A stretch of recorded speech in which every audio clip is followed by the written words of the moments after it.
Here we have my lovely little house. At this point in time, is nothing particularly special, just horrendously ugly, let's be honest. I mean, this certainly isn't going to win any awards. But that's not the point of this thing. The point of this thing is to turn it into a lethal weapon. What we're going to do is fill this to the brim with traps to make it absolutely deadly for anyone on the server who decides to come by it.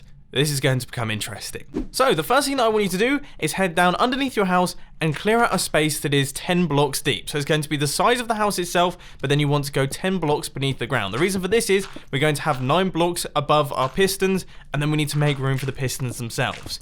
And you need to clear out the space in the center so that we make way for all of the redstone and also all of the TNT. Right, now that we've got something that looks a little bit like this, we're going to place in a ring of pistons where we skip the corners and also the block underneath your door. Now the reason that we're not using the block underneath your door is because doors, when they're pushed by pistons, will get broken. They'll just compress and break, and then all of the blocks underneath can be moved, because that's what we're going to be doing. We're going to be pushing the blocks underneath. Now if your door did break, once you've activated this trap and you've got your TNT in place, then you'd set off all your TNT and you'd blow up your trap house and probably kill yourself. Yeah, that doesn't sound like a particularly good idea. Now, just as a quick heads up, on the inside of our trap house, we have this sort of setup going on. So we've got a 5x5 floor, we've got staircases dropping down into the chest area, and we also have a handful of furnaces and crafting benches going around the outside. But the chests are where things are important. First off, we've got solid blocks going all the way around. There's no visible areas in which you can see through, and there's definitely no redstone components, and there never will be because we don't want to give anything away. But also we have trapped chests on either side, and then regular chests going down the center. It's very important you get that correct, because all of these are going to end up being trapped in some way. Now, the actual heart of this redstone mechanism is going to be placed on this block right here. So, directly underneath our regular chest that is in the center there, we're going to place a block, and then we're going to place a block down at the bottom here. We're going to have some redstone dust there, and then we're going to have a block up like this on all 4 of the sides. So we should end up with this sort of shape, and then on top of these blocks, we're going to be placing in powered rails. You want to make sure that all of your powered rails are facing outwards from that block, because on top of these powered rails, we're going to be placing TNT minecarts, which ignite instantly once they go off the end of these powered rails, which means that they cause massive explosions very, very fast. And that's exactly what we want. So let's create a way to actually activate them. The first thing that we need to do is we need to go behind our regular chest right here. So there's the back of the chest. We're going to go behind it, and we're going to place a comparator running out from there. Now we're going to be leaving that behind for the time being, because now we're going to start placing in all of our observers, and there are going to be a lot of observers. The first thing that we want to do is we want to place 3 observers in like this. Those are going to detect if any of these blocks get broken, and we're going to create ways in which these observers can power these powered rails by just placing in redstone dots going all the way around like this. So we should have something that starts to look a little bit like that. Warning, things are about to get very messy. Prepare yourselves. So the first thing that we want to do is we want to place redstone dust up like this, and redstone dust up like this on either side of our comparator. That seems simple enough. Then we want to place observers on either sides of these blocks right here. So that will detect if either of these blocks get broken, because of course we don't want any players to go through our floor. That would be very bad. Now, on each of the corners of our house, we have got our furnaces. So we want to detect if those get broken, and we're going to do that by placing 2 observers down like this, and a block like that, and then 2 observers facing downwards like this, and a block like that on its face. That's all looking pretty good so far. Now we want to detect if these blocks get broken. We're going to place 2 observers and then a block on its face once again. That will power those 2 bits of redstone, which will run into the powered rails, and do the same thing on the other side. So that is 2 observers going down like that, and then a block on their face. Now these blocks are very simple. Just an observer facing down into the redstone, and just an observer facing down into the redstone. On this side, once again, it is just observer with blocks underneath each one of those. Then we want to have 3 observers facing downwards, just like this, which will detect if any of these blocks get broken and power all of the redstone and the powered rails. So that's all looking pretty good. Then we want to place these in. So that's the 2 observers and then the block, and then the 2 observers and then the block. That's all good. Observer and a block. That will detect if that block gets broken, and then of course power this redstone. And then finally, for these 2 corner blocks, which are near to our door, so we need to place in observers, and then we're going to place in a hopper, and then an observer, and then a hopper, and then an observer. And that will chain that update downwards like this and into this redstone dust. And then we can do the same thing on the other side. So that is observer, and then a hopper, and then an observer, and then a hopper, and then an observer running straight into this block. So with this setup, we'll be able to detect if any of the blocks in the floor get broken. Pretty much, about 99%. Now, I've also rearranged the setup on the inside of our house just a tiny bit, just to make it A, look a little bit more symmetrical. This is actually quite nice. But B, to make it less likely that the player is going to find the only block that is vulnerable. So the only block that is vulnerable in this place that isn't going to have an observer underneath it is the one underneath this crafting table. So what I've done is I've placed the crafting table on top of it because it's very unlikely. If a player knows that this place is going to be trapped, it's very unlikely that they're going to start breaking blocks like this one because it's quite obvious they're going to have observers underneath them. So hopefully the vulnerability isn't found by the player.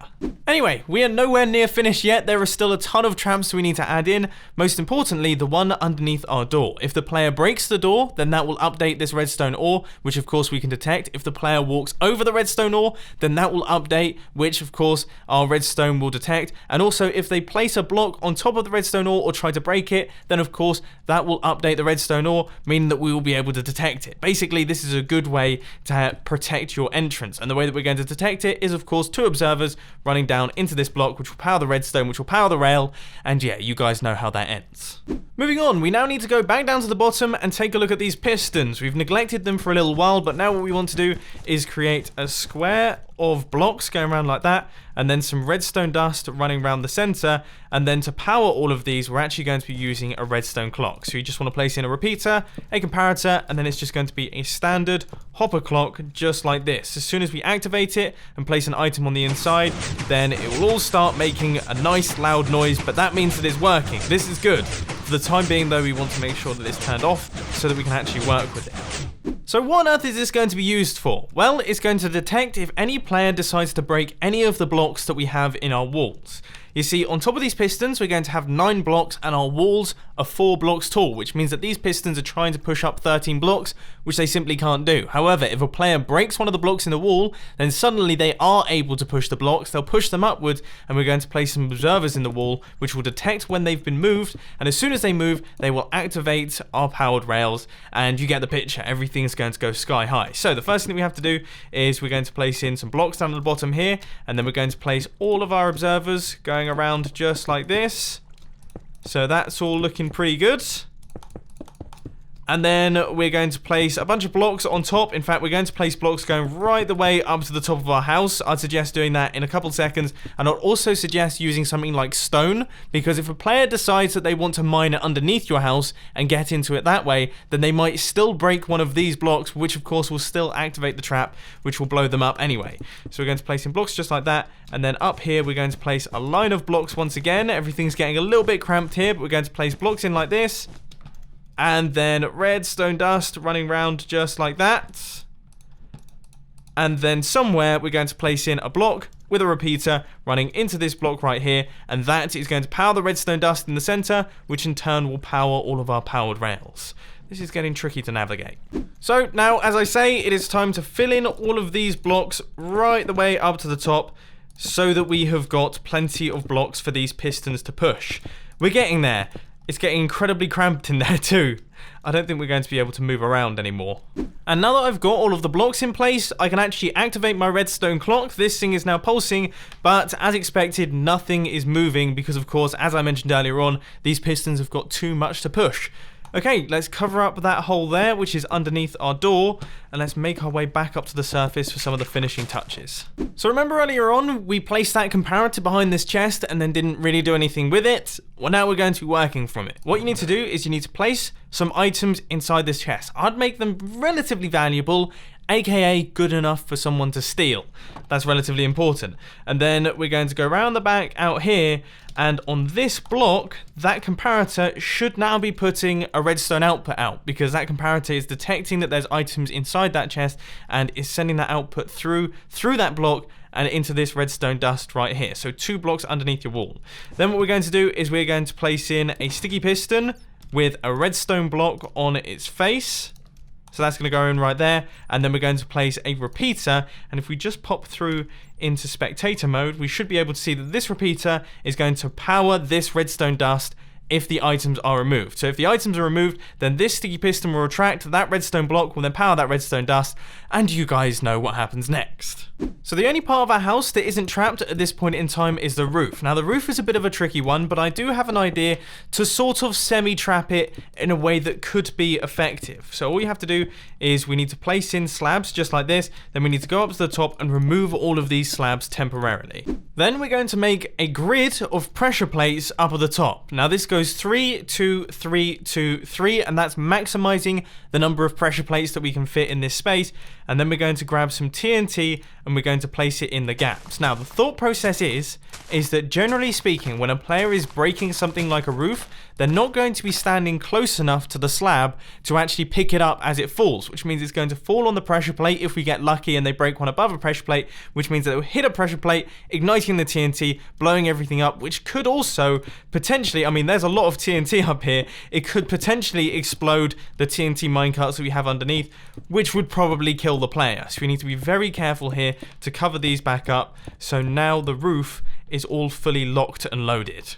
Speaking of things being locked and loaded, it is now time to start placing in all the TNT. So the first thing that you want to make sure of is that your redstone ore isn't lit and doing all of the particles and things, because once that unlights, which it can happen at any time, it will then send a pulse through the system, and you really don't want that to happen once you have your TNT in there. So we're going to close up that door, that won't cause an update on the redstone ore, and then we're going to head down to the bottom and we're going to start placing in the TNT minecarts. Now you might need to temporarily remove some blocks around here, but you should be able to do it, and what you want to do is place 4 TNT minecarts on each one of these minecart rails. So that's 1, 2, 3, 4, and then 1, 2, 3, 4, 1, 2, 3, 4, and also you're going to have to pop round the back. I'd maybe suggest turning off the redstone clock down at the bottom before you do this.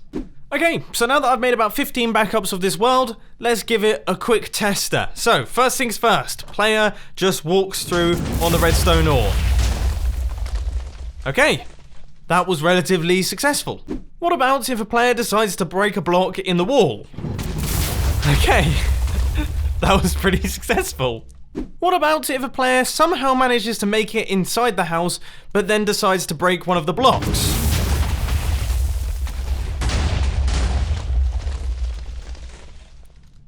Well, that one definitely worked a treat. What if a player somehow manages to make it inside the house, doesn't break any of the blocks, but decides to check inside one of these trap chests? Yeah, everything looks like it's in order. Okay. What if the player somehow manages to make it inside the house, doesn't break any of the blocks, sees the trap chest and thinks, I'm not going to open one of those, but decides to open up this chest right here and thinks to himself, oh my word, there's 32 diamonds there. Oh man, this is never going to get boring. What if the player thinks to themselves, I'm way too smart for this house, I'm not going to go under the ground because that's stupid, I'll get blown up, I'm not going to take out any of the walls because that's stupid, I'll get blown up, I'm going to go through the ceiling, and takes out one of these blocks. Oh, I should have used wooden pressure plates, shouldn't I? Well, despite that anticlimactic ending, which I can't believe it. I mean, when was the... wooden pressure plates and stone pressure plates have been in the game for years. It's not like I can make the excuse that it's a new feature added into the game. They were in the game before I even came along. They've always been like that. I can't believe it. Either way, despite that, I think it's safe to say that this house is a force to be reckoned with. I actually can't think of a way that you can get inside without causing some form of explosion, or at least without there being a high chance of you blowing up and dying. So on that note, I hope that you've enjoyed this video. If you have, please hit that like button. And if you really loved it, then make sure to subscribe. But thanks for watching, guys. This has been Mumbo, and I'm out. I'll see you later. Oh, and standard film channel stuff. You know what to do.